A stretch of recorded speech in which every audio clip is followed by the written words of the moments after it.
Sa nakaraang video ay natapos tayo kung saan ay gumamit ang batang si Chien O-jong ng ipinagbabawal na teknik, at ito ay ang pinahusay na Divine Blood Reversal Substitution Art. Habang papalapit naman ito sa kanyang kapatid, ay nagmamakaawa naman ito sa kanya, upang magawa pa nitong mapaluhod habang sinasabi na kasalanan niya ang lahat ng ito kaya naman ay patawarin na siya ni Chien O-jong sa kanyang nagawa, dahil bukod pa doon ay magkapatid silang dalawa. Dagdag pa nito na ipapangako niya na hindi ito magsasabi sa kahit na anong nangyari sa lugar na ito sa kahit na kanino, nang bigla naman na sumigaw ang isang lalaki na nagmamasid sa kanila at inutusan si Chien O-jong na hindi nito kailangan na buhayin siya, dahil kailangan na niyang paslangin ito, dahil dadating ang araw na magtatraidor ito sa kanya. Dahil dito ay naiiyak naman siyang nagmakaawa dito. Ngunit hindi naman niya pinakinggan pa ang kanyang kapatid at agad na naghanda upang umatake, nang bigla naman siyang natigilan, dahil sa sinabi ng kanyang kapatid na kakampi siya nito. Sa nangyari ay ang inatake na lamang niya ay ang isang braso ng binata, upang mapasigaw naman ito ng malakas dahil sa labis na sakit ng kanyang natamo. Sa kabilang banda naman ay galit na galit ang nagutes sa kanya na paslangin na nito ang kanyang kapatid, dahil sa hindi niya dapat na buhayin pa ito, ngunit nang sumugod naman siya upang personal na kumilos, ay madali naman siyang nadekot sa kanyang ulo ni Chien O-jong at dinikdik sa lupa. Matapos ay sinabi nito sa kanyang kapatid na magmula sa araw na ito, ay kapag inutusan siya nitong kumahol, ay kailangan niyang kumahol na parang isang aso, dahil mamumuhay ito ng isang buhay na nararapat lamang sa kanya. Sa sumunod na araw, para sa pagpaslang ni Chien O-jong sa mga kandidato mula sa apat na clan, at sa pagputol ng isang braso ni Chien Yu-jing, ay pinatawan siya ng pagkakakulong. Ang Divine Blood Reversal Substitution Art na sinasabing walang kahit na anong masamang epekto, ay hindi inalis ang kanyang pag-iisip. Ngunit mayroong malakas na epekto ito sa kanyang pag-iisip. Naririnig nito ang kanyang ina na tinatawag siya, at tinatanong kung bakit hindi pa nito pinaslang ang kanyang kapatid na si Chien Yu-jing. Matapos lamang na mapakalma nito ang kanyang isip sa pamamagitan ng pagmameditate ay doon pa lamang niya nagawang makontrol ang masamang epekto. Makalipas ng 10 araw na pagkakakulong ni Chien O-jong ay pinalaya na ito, at ang apat na clan ay nagawang mawalan ng kanilang mga kandidato para sa susunod na hihirangin na tagapagmana ng demonic cult. Kaya naman ay sinubukan ng mga ito na i-pressure ang kasalukuyang pinuno upang panagutin si Chien O-jong, ngunit walang aksyon ang ginawa at ito ay dahil sa matalinong pakikipag-usap ng pinuno ng Sword Clan. Matapos ay sinabihan siya nito na bilang pagliligtas nito kay Chien O-jong, ay kailangan niyang mangako na itatago nito ang patungkol sa katotohanan patungkol sa kanyang pagsasaliksik patungkol sa Demonic Blood Reversal Technique sa pamamagitan ng dalawang Shadow Sword Clan, na agad naman nitong sinang-ayunan. Makalipas naman ng ilang mga araw, ay galit na sinasabi ni Chien O-jong sa taong nagturo sa kanya ng teknik na ang sabi nito sa kanya ay walang kahit na anong side effect ang Blood Reversal Substitute Art, at tinanong ito na kung hindi ba niya alam ang pinagdaanan niya dahil doon. Kaya naman sabi nito na dahil sa siya ay kamag-anak ng kanyang ina at nagawang mailigtas ang kanyang buhay, ay hindi niya papaslangin ito, subalit bilang kapalit ay huwag na siyang lalapit pa dito kahit na kailan. Habang papaalis naman si Chien O-jong, ay masaya naman itong napapasabi sa kanyang isip, na ayon sa kasabihan ay ang pambababae at pag-inom ay madali lamang nalayuan kung ikaw ay hindi pa nakakaranas. Ngunit kapag natikman ay hahanap-hanapin mo na ito. 1 taon ang nakalipas, ay sinabi ng kasalukuyang Lord ng Demonic Cult na ipapasa na nito sa kanya ang posisyon bilang tagapamuno ng kanilang Demonic Cult, dahil dito ay hindi naman makapaniwala si Chien O-jong, at napatanong na kung bakit siya ang pinili nito at bakit hindi si Chien Yu-jae. Agad naman na sinabi nito na ang batang iyon ay masiyadong mahina upang kaharipan ang problemang paparating. At ang pagiging Lord ng kanilang demonic cult ay hindi lamang patungkol sa pagkakaroon ng kapangyarihan, ito ay may kaakibat na mabigat na responsibilidad, dahil ang tadhana ng ilang daan na tagasunod ng mga ito ay nakasalalay sa kanyang mga balikat, kaya naman ay sinabihan siya nito na pakalmeyan niya ang galit na mayroon sa kanyang puso, at isiping mabuti ang kinabukasan ng kanilang nasasakupan. Dahil dito ay agad naman niyang tinanggap ang pagiging Lord ng demonic cult, at nangako sa harap ng Heavenly Demonic Founders Altar, na iaalay nito ang kanyang buong buhay sa Heavenly Demonic Cult. Dahil dito ay opisyal na minana ni Qian Ojong ang posisyon bilang ang Lord, at sinubukan nitong pakalmehan ang galit na mayroon siya gaya ng ipinangako nito sa dating Lord, ngunit hindi naging madali para sa kanya ang isantabi ang kanyang mga nakaraan. Nagawa siya nitong maging manhid sa pagpapakita ng kahit na anong affection sa kanyang mga nakuhang mga asawa sa pamamagitan ng tradisyon. Si Qian Ojong ay labis na mahina kumpara sa mga council elder dahil sa biglaan nitong pagmana ng kanyang posisyon bilang Lord, kaya naman ay sa isip nito ay sinabi niya na kailangan niyang maging malakas, dahil sa hindi ito dapat na umasa sa proteksyon ng Grand Guardian habang buhay. Kaya naman matapos nitong magampanan ang kanyang tungkulin bilang Lord, ay inilaan nito ang kanyang buong oras sa pagsasanay ng kanyang martial arts. Ang tangi lamang na nagpapaganda ng kanyang araw, ay ang babaeng utusan na laging nakaalalay sa kanya. Sabi nito na ang kanyang damit ay maayos pa din sa buong maghapon, na agad naman na sinagot nito at sinabi na siya ay nagsanay nang wala ito dahil sa naiinis siya sa tuwing nagpapalit ito ng kanyang damit. Agad naman na nagpasalamat ang babae sa kanya dahil sa napapagaan nito ang kanyang trabaho, dahil dito ay nakaramdam naman ng hiya si Qian Ojong para sa dalaga, at habang papaalis ay sinabihan niya ito na wala naman siyang kahit na anong ginagawa upang magpasalamat ang babae sa kanya. Sa nangyari ay unti-unting nahulog si Qian Ojong kay Huayon dahil sa lagi itong nakatawa sa tuwing magkasama sila. Ang kaunting mga salita na nagmumula dito ay labis na nagpapalambot sa kanya, at ang mga simpleng pagkilos ng dalaga ay ang dahilan ng kanyang pagngiti, at si Huayon ay parang isang magandang sikat ng araw para kay Qian Ojong. Makalipas naman ng ilang buwan, ay galit na tinatanong ni Qian Ojong si Huayon kung talaga ba na nagdadalang tao ito sa kanyang anak. Agad naman na sinang-ayunan ito ng dalaga at humihingi ng tawad dahil dito, at sinabi na alam niya na labag ito sa batas ng kanilang demonic cult, kaya naman ay aalis siya ng palasyo at mamumuhay na lamang ng patago habang buhay. Hindi naman sinang-ayunan ito ni Qian Ojong at sinabi na hindi nito kailangan na umalis dahil sa sasama ito sa kanyang tabi, at paprotektahan niya ito kasama ng kanilang magiging anak. Matapos ay nagpatawag ito ng pagpupulong at inanunsyo na siya at si Huayon ay magkakaroon ng anak at nais niyang pakasalan ito. Ngunit ang pagtutol ng mga clan leader ay walang kapantay sa kahit na ano, at ang usaping ito ay nagawa lamang na maresolba matapos na lumabas ng nakaraang Lord mula sa kanyang seclusion training at agad na napahupa ang problema. Sa huli ay ang tinutuluyan ni Huayon ay inihanda sa labas ng Lord's Manor. Ito ay hindi malaki o magandang lugar, ngunit ang bawat paghakbang patungo dito ni Qian Ojong ay nagbibigay sa kanya ng kakaibang saya sa araw-araw, at hiniling na ang kasiyahan niyang ito ay magpapatuloy ng habang buhay.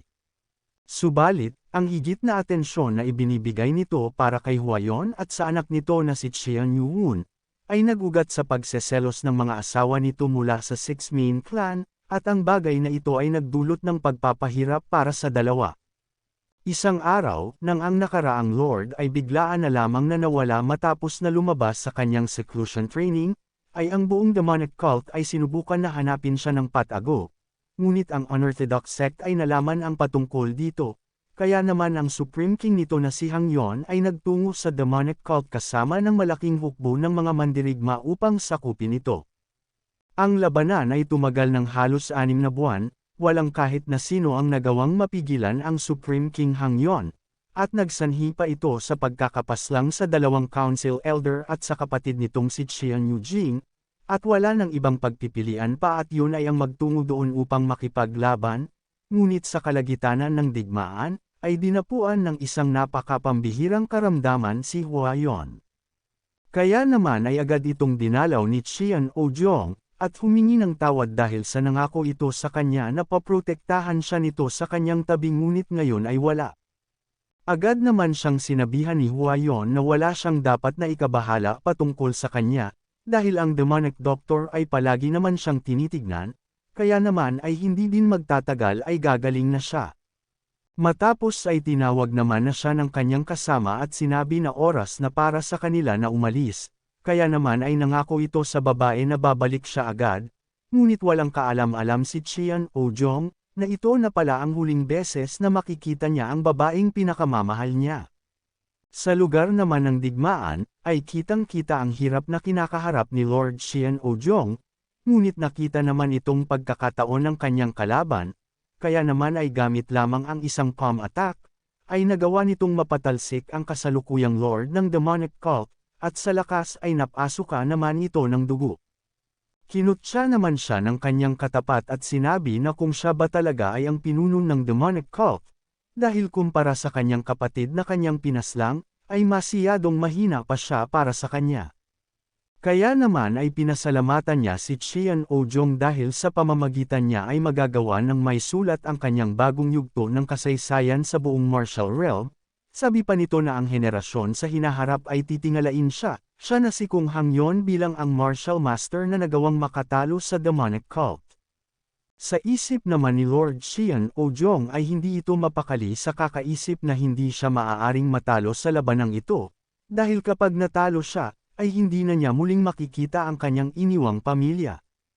Hindi niya nais na gamitin ang huling bagay na mayroon siya, ngunit kailangan na niyang gamitin ito bago pa siya mamatay sa digmaan. Nagulat naman dito ang kanyang kalaban dahil sa kakaiba nitong ikanikilos, ngunit sa isang kisap mata lamang niya, ay mabilis siyang sinugod nito.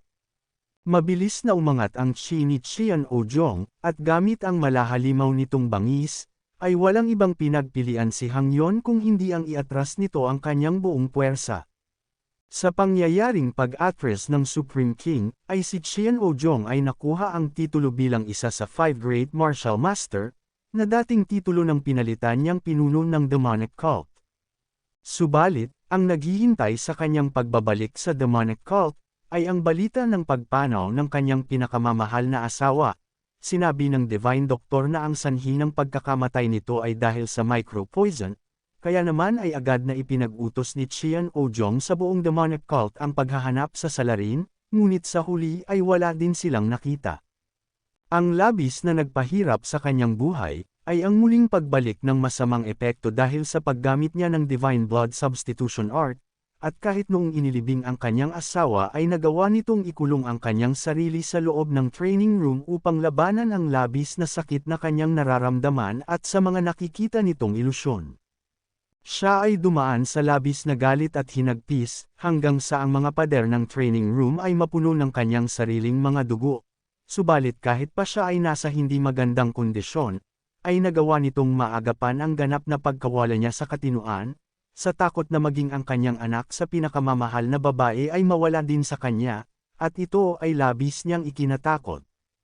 Kung umabot ka na sa parte ng video na ito ay maaari lamang na i-click ang like at super thanks sa baba bilang pagsuporta. Maraming salamat. Nagawa nitong makalabas sa training room matapos na dumating ang taglamig. Si Cheon Oh-jong ay malaki ang ipinagbago matapos na lumabas sa training room. Siya ay naging matapang at nagkaroon na din ito ng kalamigan sa kanyang pakikitungo at walang pakialam sa lahat ng bagay. Ang tangi lamang nitong inaalala ay ang patungkol sa kanyang anak na si Cheon Yoo-won, dahil sa ang tunay na salarin ay isa sa 6 na main clan. Dahil kapag nagpabeya ito mula sa 6 na main clan, ay maaaring si Cheon Yoo-won ay malagay din sa matinding panganib. Kaya naman nang malaman nito na ipinagbawal ng 6 na main clan ang pagkatuto ng ating bida na si Cheon Yoo-won na matutunan ang martial arts, ay labis niya itong ikinagalit. Ibinalita ng Grand Guardian na nangako ang asawa nito na si Lady Hua sa harapan ng 6 na asawa nito sa 6 na main clan patungkol sa pagsang-ayon nito sa pagkatuto ng ating bida sa martial arts. Dahil dito ay napasabi na lamang siya na kung ganun ay maging ang kanyang buhay ay nasa panganib na din, na sinang-ayunan naman ng Grand Guardian, at ayon sa pagsusuri ng Divine Doctor ay ang batang si Cheon Yoo-won ay nalasan din ng micro-poison. Galit naman na napasabi ito sa kanyang isip na habang siya ay nasa malayo upang makidigma, ay labis ang pagprotekta ang ginawa ng kanyang asawa sa kanilang anak, at napapatanong kung ano na ang kanyang gagawin ngayon, dahil kung siya lamang ay nais niya ng durugan ang mga ito ngayon. Kaya naman ng araw na iyon, ay nagdesisyon si Qian Ojong na babaguhin niya ang demonic cult upang ang anim na main clan ay hindi na magsanhi pa ng problema, kaya naman ay napasabi na lamang ito sa kanyang isip na maaari magalit sa kanya ang kanyang anak. Ninais nito na mapalaki si Qian Yuwon sa kanyang pangangalaga, ngunit ang bagay na iyon ay maaaring magpahirap para sa kanya na malaman ang salarin sa pagkamatay ng kanyang asawa na si Huayon. Labis na masakit ang bagay na iyon para kay Qian Ojong, ngunit nagdesisyon itong gamitin ang kanyang anak bilang pain upang maiwasan na sapitin ni Qian Yuwon ang kaparehas na kapalaran ng kanyang ina. Makalipas ang 10 taon, sa entrance ceremony para sa pagbubukas ng Demonic Academy, ay hindi nito maitago ang pakiramdam niya ng pananibik, ngunit hindi niya nais na makita ang kanyang anak dahil sa natatakot ito na baka mag-alinlangan ang kanyang puso. Kaya naman matapos nitong magbigay ng mga pagpapalakas ng loob para sa mga papasok, ay nang pabalik na ang mga ito, ay wala siyang magawa patungkol sa entrance ceremony, kundi ang mapasulyap, dahil sa nagawa niyang makilala ito kaagad. Kaya naman matapos na makita kung gaano ito nahahawig sa kanyang ina na si Huayon, ay kinailangan na niyang kumilos pabalik upang mapahinto ang kanyang mga mata sa pagluha dahil sa nag-uumapaw na emosyon. Kaya naman makalipas ng ilang mga araw ng pagpasok ng ating bida sa Demonic Academy ay nabalitaan nito na ang kanyang right guardian ay nagpakita ng interest sa kanyang anak. Kaya naman ipinag-utos nito na bigyan kaagad ng mga pahintulot ang left guardian sa lahat ng naisin nito upang magawang gabayan ang kanyang anak, dahil sa hindi nito nais na kahit sino sa kanyang anak ay hindi magawang makapasa sa una at ikalawang pagsusulit, na agad naman na sinang-ayunan nito at sasabihan niya ang lahat ng mga gwardya sa infirmary na bakantihin ang kanilang mga pagbabantay. Makalipas ng 2 buwan bago maganap ang ikatlong pagsusulit, ay kinagat ng Sword Clan ang nakalatag na pain ni Qian Ojong, dahil dito ay nabunyag na sinira ng mga ito ang kanilang pangako sa pagpapahinto ng kahit na anong pagsasaliksik patungkol sa demonic blood reversal technique, dahil sa mayroong ebidensya na sinusubukan nila iyon sa mga bilanggo ng Sword Warrior Clan, isa sa 2 Shadow Sword Clan. Ipinag-utos ni Qian Ojong sa kanyang right guardian ang pag-aresto sa buong Sword Warrior Clan, kahit pa ang pagbibigay ng pahintulot sa pagpaslang sa lahat ng co-contra sa kanyang ipinag-uutos. Makalipas ng 3 taon, may isang misteryosong martial school ang nagawang makontrol ang buong bayan ng Zhejiang, at ang sitwasyon sa pagkakataong iyon ay labis na malubha upang bumuo si Qian Ojong ng pakikipag-alyansa kasama ng Martial Alliance. Kaya naman ay agad itong nagtungo doon dahil sa pangamba na maaaring magiging isa itong malaking digmaan sa loob ng 15 taon, siya ay nag-aalala dahil maaaring isa itong pag-ulit ng nakaraan, kung saan ay hindi niya muling magawang magprotekta ang kung sino ulit.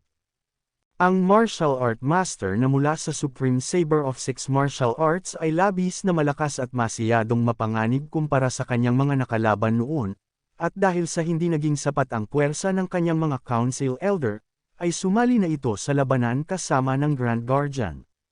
Nang bigla naman na dumating ang isang lalaki sa kanilang labanan, at ang kanyang napakapambihirang martial prowess ay nagawang maiparamdam kay Qian Ojong na siya ay isa pa ding binatang hindi pa nagagawang makaapak sa martial realm ng Enlightened Grandmaster, at sa dami ng kanyang mga teknik na ibinigay dito na hindi naging sapat, ay ang labis niyang ikinabahala. Matapos ay sinabihan naman siya ng lalaking dumating na hindi siya ang kanyang hinahanap, hindi maintindihan ni Qian Ojong ang tinutukoy ng taong dumating sa kanyang harapan, ngunit sinundan naman kaagad ng taong ito ang kanyang mga salita ng isang malakas na pag-atake sa kanya bilang panapos na pag-atake. Sa pagkakataong iyon, ay bigla na lamang na pumasok sa kanyang isipan ang patungkol sa kanyang mag-ina, si Huayon, at si Qian Yuwon, kaya naman ay napasabi na lamang siya na hindi siya maaaring mamatay sa lugar na ito, dahil maaaring mag-isa na lamang nalalaban ang batang kanyang maiiwan sa kamay ng mga pumaslang sa kanyang ina, at hindi niya hahayaan na mag-isang muli ang batang iyon. Nang bigla naman nitong naalala ang sinabi sa kanya ng demonic doctor, sabi nito na ayon sa kanyang napag-alaman ay nakakakita ito ng mga ilusyon sa loob ng ilang mga buwan matapos nitong gumamit ng isang martial art, kaya naman banilinan siya nito na pigilan niya ang kanyang sarili sa paggamit ng bagay na iyon sa hinaharap? Dahil wala ng garantiya para sa kanyang mga nakikitang ilusyon na hindi mas lumala kung gagamitin niyang muli iyon.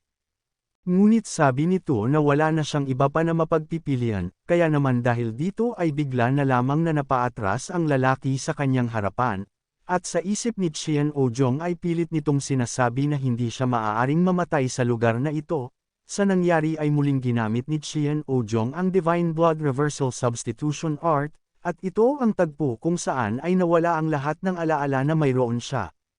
Kung nais mo na masubaybayan ang mainit-init na kabanata ay yupon lang ang notification bell pagkatapos mo na mag-subscribe.